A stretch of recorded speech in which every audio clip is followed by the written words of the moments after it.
Tidak ada dokter spesialis. Betul ya Pak ya? Saya dokter yang nggak umum. Karena saya 25 tahun itu dampingi orang-orang yang sakaratul maut.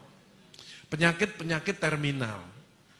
Makanya kenapa untuk penyakit-penyakit terminal itu kok tidak ada larangan makan. Wong makan aja nggak mau kok dilarang lagi. Panjenengan ya boleh makan, asal yang nggak boleh kalau berlebihan. Kata Rasulullah, makan pada waktu lapar, berhenti sebelum kenyang. Sumu tasihu, berpuasalah niscaya akan sehat. Kalau diimbangi puasa bisa juga menahan hawa nafsu, sebab dari emosi. Banyak orang nggak ngobati hati. Kedua, saya kalau ngobati secara keseluruhannya, bukan hanya fisik saja, bukan hanya pil. Manusia ini terdiri 5 aspek: badan, psikologis, sosial, kultural, spiritual. Jadi kalau ngobati harus semuanya, satu badan, treat the patient. Jadi manusia, bukan hanya pil-pil, tapi emosinya. Makanya orang yang ngeyelan itu gak iso, itu cepat mati. Karena kortisolnya meningkat. Jadi justru penyakit hati ini diobati. Makanya obatnya Rasulullah adalah istighfar. Dalam hadis qudsi, astaghfirullahaladzim innahu kana ghafaro, ya hayyu ya qayyum bi rahmatika astaghis. Itu tidak pernah disampaikan, hanya dikasih pil, itu fisik. Padahal kausanya di hati. Nanti kita bahas satu persatu. Makanya saya ini tugasnya adalah bagaimana orang itu tidak menderita, bagaimana orang itu semangat, dan bagaimana orang itu siap kalau sewaktu-waktu dipanggil sama Allah. Itu tugas saya. Jadi kalau ada orang sakaratul maut, lainnya ditinggal, saya enggak, saya rangkul, saya bimbing, saya dampingi, karena ini saat yang menentukan. Itu bedanya, ya. Jadi saya di bagian penyakit terminal, sehingga saya kalau melihat orang sudah tahu, orang ini masih takut sama istrinya, kelihatan. Ya, orang ini masih banyak utang, itu kelihatan. Kalau yang hadir di tempat ini wajahnya, ini wajah surgawi. Orang-orang yang ikhlas. Orang-orang yang penuh syukur. Orang bersyukur itu mesti daya tahan tubuhnya meningkat, nggak gampang sakit. Alhamdulillah, alhamdulillah. Kelihatannya sepele. Kalau mengucapkan alhamdulillah, keluar hormon kebahagiaan. Daya tahan tubuhnya meningkat. Dan orang itu kalau bersyukur mesti bibirnya lebar. Ya apa kabare Pak? Alhamdulillah, alhamdulillah, alhamdulillah. Jadi kalau ada orang bibirnya kecil, orang ini mungkin bermasalah. Karena mengeluh terus, gak ada orang, ya apa kabare? Alhamdulillah, gak ada. Bibir kecil mesti, lah ya mesti ngono, mesti cabut deh. Lain syakartum la azidanakum wa la in kafartum inna adzabi lasyadid. Kalau kamu bersyukur tak tambah. Kalau kamu mengeluh, maka amat pedih siksaku. Jadi orang yang hidupnya tidak enak, mungkin sering mengeluh. Dan memang disebutkan Quran surat Al-Ma'arij, innal insana khuliqa halu'a. Sungguh manusia diciptakan banyak mengeluh. Makanya kalau pengen sehat jangan ngomong wah, aduh. Alhamdulillah. Kalau ada sesuatu nggak enak itu dari diri kita, bukan dari orang lain. In asantum le anfusikum wa in asantum falaha. Barang siapa berbuat baik, kebaikan untuk dirimu sendiri. Kalau berbuat jahat, kejahatan itu untuk dirimu sendiri. Hal jazaul ihsani ilal ihsan. Tidak ada balasan kebaikan selain kebaikan itu pula. Tidak ada orang berbuat baik balasannya jelek. Tidak ada. Allah itu maha adil. Dilanjutkan lagi Quran surat Al-Zalzalah, "Faman ya'mal mithqala dzarratin khairan yarah wa may ya'mal mithqala dzarratin syarran yarah." Makanya orang yang bahagia seperti panjenengan ini bagaimana? Bisa menerima pendapat orang lain, bukan memaksakan kehendaknya untuk orang lain. Kaiso, setruk. Kortisol yang keluar, ini bahaya. Makanya hati kita harus dibersihkan dulu dari penyakit hati. AIDS, angkuh, iri, dengki, sombong. Itu harus didetoks. Bagaimana bisa bahagia kalau masih punya iri hati ini? Apa sih artinya takwa? Alladzina yunfikuna fis-sarra'i wad-dharra. Dia peduli. Suka menafkahkan hartanya baik di waktu lapang maupun sempit. Kalau mau sedekah tidak usah nunggu kaya. Kaya itu belum tentu. Tapi dengan sedekah calon menjadi orang kaya. Bal kadzibinal ghaidz. Dia kalau debat selalu ngalah. Karena Allah janji, siapa yang salah dia ngalah. Tak buatkan istana nanti di surga. Tapi dia benar, dia ngalah. Maka istananya akan lebih hebat. Sayangnya banyak orang dolim. Istri ngomeli suami sudah senden di tembok, tapi nyerah ini. Cek diterus noai, karek mumbul, kik, mati.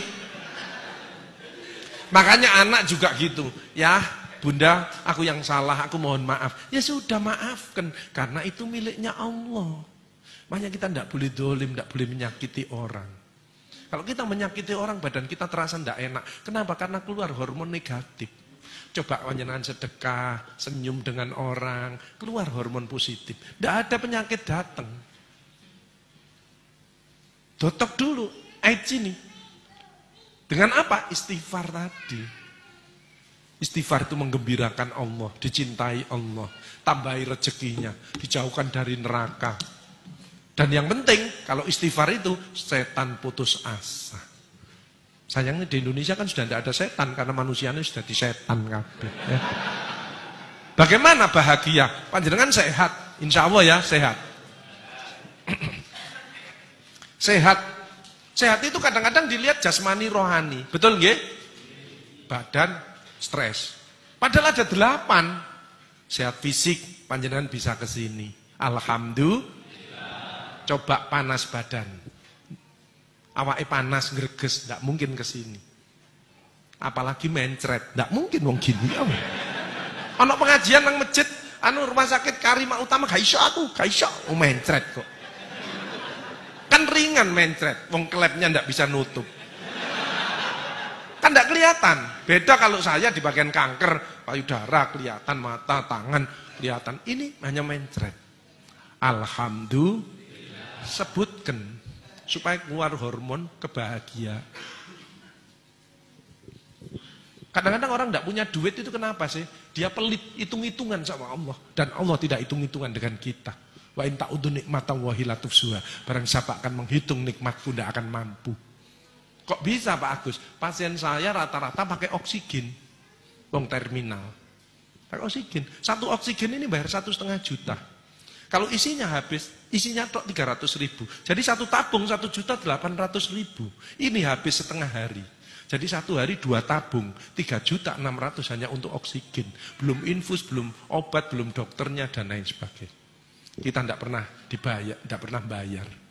Coba seandainya nanti kita panjenengan undur di rumah, terus besok pagi ada tamu, tok. Assalamualaikum, waalaikumsalam warahmatullahi wabarakatuh. Saya utusan dari Allah ingin narik rekening berapa liter oksigen yang panjenengan hirup mulai lahir sampai sekarang. Oksigen tok, tidak usah anak, tidak usah rumah, tidak usah sepeda motor, tidak usah mobil, tidak usah tanah. Oksigen yang panjenengan hirup ditagih sama Allah. Panjenengan jawab. Panjenengan gini tok paling. Blek, mati ya. Gitu kok kadang-kadang jahat sama istrinya. Gitu kok kadang-kadang tidak mau baik dengan putra-putrinya. Gitu kok kadang-kadang tidak nyaman sama tetangganya. Yuk kita rubah. Yuk kita istighfar 3 kali yuk. Astaghfirullahaladzim, astaghfirullahaladzim, astaghfirullahaladzim. Ampuni ya Allah, ampuni ya Allah. Makanya Rasulullah itu manusia yang sudah dijamin masuk surga. Tidak lepas dari istighfar 100 kali satu hari. Apalagi kita yang penuh dengan dosa. Alhamdulillah ditambah astagfirullah, ditolong sama Allah. Apa yang sulit?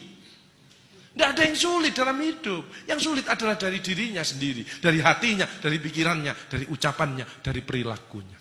Yuk jamaah semua kita keluarkan the power of heart. Hati yang selalu ingat kepada Allah. Hati yang selalu bersyukur kepada Allah. The power of mind. Pikiran selalu positif. Tidak pernah berisi yang negatif-negatif.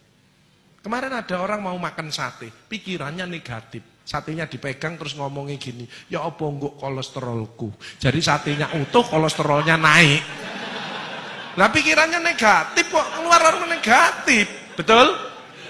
Coba ngomongnya gini, ya Allah, tambahi kesehatanku dengan sate ini dan buang semua penyakit yang ada di tubuhku dengan sate ini. Makanya keluar hormon positif, sate ini kalau dimakan bukan jadi kolesterol, tapi jadi tenaga untuk kita bisa beribadah dan berkarya. Alhamdulillah. Apa harta penting, Pak Agus? Penting, tapi yang cari yang barokah, hasilnya halal. Tapi kalau ada sebagian diberikan, itu namanya berkah. Selalu bertambah kebahagiaannya. Tapi kalau ditumpuk untuk dirinya sendiri malah jadi bencana. Teman saya ada, sukses. Pendidikannya tinggi, anaknya di luar negeri, rumahnya banyak, perusahaannya banyak. Mobilnya ganti-ganti. Ternyata dia kena diabetes, kena stroke, pasang ring. Itu dikirimi durian sama muridnya. Ya ditaruh di kulkas, dia kalau pengen ya hanya dia ambil, diambung gitu. Nggak berani makan. Coba bayangkan. Akhirnya ngomong, Pak Agus, wes gak peduli aku, gak atik ngene-ngene, gak iso bahagia aku. Uangnya banyak, nggak berani makan coba. Kalau lainnya makan sate dimakan, dia ndak dicecepi. Untuk apa harta? Hanya perbanyak sedekah. Sedekah kenapa bisa menyembuhkan? As-shadaqatu daf'ul bala. Sedekah menjauhkan dari daripada bala. Kenapa? Orang sedekah menyenangkan orang yang keluar hormon positif. Penyakitnya lama-lama tambah baik, tambah baik. Yuk kita introspeksi diri. Nggak usah nyalakan si A, si B. Ada orang nyalakan, aku gak cocok sama ibu itu, misalkan ibu-ibu. Ya nggak apa-apa. Ibu itu dari kiri, ibu dari kanan. Beda nggak masalah. Yuk kita makan sambil sarapan, kita cari solusi. Betul?